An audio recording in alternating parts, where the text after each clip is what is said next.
नेत्र खुलेंगे, करो ध्यान साधना। स्वर्ण मृग। श्री राम और सीता पर्णकुटी के बाहर नदी किनारे की ओर एक वृक्ष के नीचे बैठे प्रकृति के सौंदर्य को निहार रहे थे कि तभी एक स्वर्ण मृग सीता के बिल्कुल करीब से गुजरकर नदी तट की ओर गया। उसे देखकर सीता जी चकित सी रह गईं और बोली, देखिए स्वामी, कैसा सुंदर मृग है। ऐसा सुंदर मृग तो हमारी पर्णकुटी की शोभा होना चाहिए। सचमुच अद्भुत है। श्री राम ने भी सीता का समर्थन किया। भैया, अचानक लक्ष्मण बोले, मुझे तो ये मृग वास्तविक नहीं लगता। ये अवश्य ही कोई मायावी है जो इस प्रकार हमें छलने आया है। मगर सीता जी लक्ष्मण की बात को अधिक महत्व न देकर राम से उसे पकड़ लाने को बार बार कहने लगे। तब सीता को पर्णकुटी पर छोड़ और लक्ष्मण को उनकी रक्षा का भार सौंपकर राम धनुष बाण लेकर उसके पीछे चले गए। कूदता फांदता हिरण विकट वन में जा घुसा, किंतु अब श्री राम के बाण से उसे बचा ही कौन सकता था। अचानक राम ने धनुष पर संधान किया हुआ बाण छोड़ा, जो हिरण की पीठ में जाकर लगा और वो हाय लक्ष्मण कहता वहीं ढेर हो गया। उधर सीता ने राम की दुख में डूबी आवाज सुनी तो उन्होंने लक्ष्मण से कहा, लक्ष्मण, लगता है तुम्हारे भैया संकट में हैं, जल्दी जाकर उनकी मदद करो। लक्ष्मण सीता जी को इस प्रकार अकेला छोड़कर जाना तो नहीं चाहते थे, मगर उनकी आज्ञा भी वे टाल नहीं सकते थे। तब उन्होंने कुटी के चारों ओर अपने बाण से एक रेखा खींचकर कहा, माता, आप इस रेखा से बाहर न निकलना। मैं भैया को देखता हूं कि वे कहां हैं। ऐसा कहकर लक्ष्मण जी अपना धनुष बाण संभाले भयानक वन में घुस गए। उधर एक वृक्ष की ओट में छिपा खड़ा रावण इसी क्षण की प्रतीक्षा में था। जैसे ही लक्ष्मण वहां से हटे, वो कपटी एक साधु का वेश बनाकर सीता जी के सम्मुख जा पहुंचा और बोला, भिक्षा देहि। श्री राम और लक्ष्मण जी का शुभ हो, ये सोचकर सीता जी ने साधु को द्वार से खाली हाथ लौटाना अच्छा न समझा और भिक्षा लेने कुटी में चली गई। रावण ने एक कदम और आगे बढ़ाया तो अचानक आग की लपटें उठी। वो समझ गया कि उस रेखा के अंदर पांव रखना खतरे से खाली नहीं है। अतः जब सीता जी भिक्षा लेकर आई तो रावण बोला, हम बंधी भिक्षा नहीं लेते देवी। यदि भिक्षा देनी है तो इस रेखा से बाहर आकर दो, अन्यथा हम खाली हाथ लौट जाएंगे। ये सुनकर सीता जी धर्म संकट में पड़ गईं। साधु को खाली हाथ लौटाना उन्हें अच्छा नहीं लगा, अतः वे लक्ष्मण रेखा से बाहर आ गईं।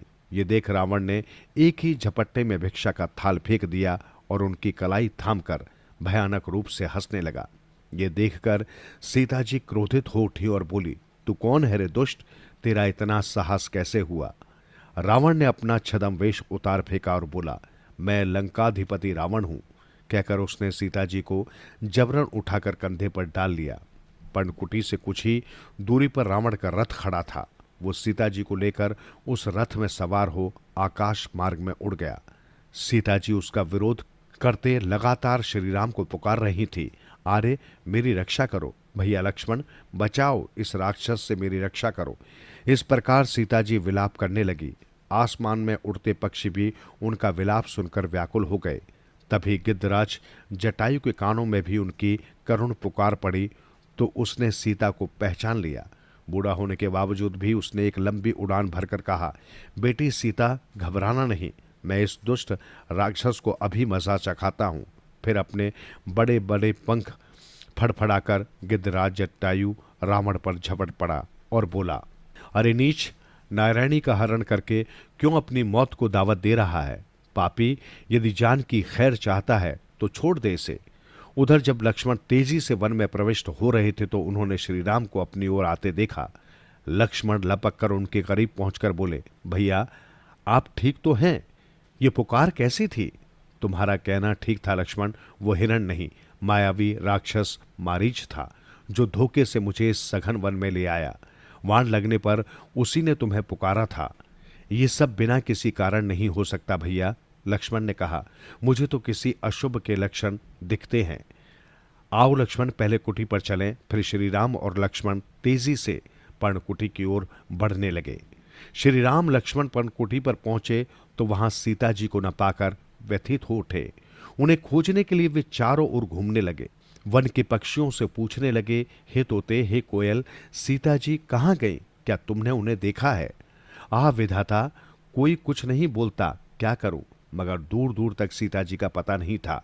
अचानक एक झाड़ी की ओर से उन्हें जटायु के राम राम कहकर कहराने की आवाज सुनाई दी। श्री राम और लक्ष्मण लपक कर उस झाड़ी के पीछे पहुंचे और देखा कि जटायु के दोनों पंख कटे पड़े हैं और असहाय सा वो धरती पर पड़ा करहा रहा है। गिद्धराज जटायु राम ने लपक कर उसे बाहों में भर लिया और द्रवित होकर पूछा, तुम्हारी ये हालत किसने कर दी गिद्धराज? अच्छा हुआ श्री राम कि तुम मेरे प्राण निकलने से पहले ही पहुंच गए। टूटती सांसों को बटोरते हुए धीरे धीरे जटायु ने बताया, दुष्ट रावण पुत्री सीता का हरण करके ले गया है। मैंने उसकी पुकार सुनकर उसे बचाने की बहुत चेष्टा की, बहुत देर तक युद्ध भी करता रहा। जब मैं उसे खींचकर रथ से नीचे फेंकने वाला था कि उस निर्दयी ने अपने खड्ग से मेरे पर काट डाले और मैं असहाय धरती पर आ गिरा। गिद्धराज, वो सीता को कहां ले गया है? बेचैन होकर श्री राम ने पूछा। ये तो मालूम नहीं पुत्र, किंतु उसका विमान आकाश मार्ग से सागर की ओर जा रहा था। पुत्री सीता अपने आभूषण मार्ग में फेंकती जा रही थी। ये रावण है कौन गिद्धराज?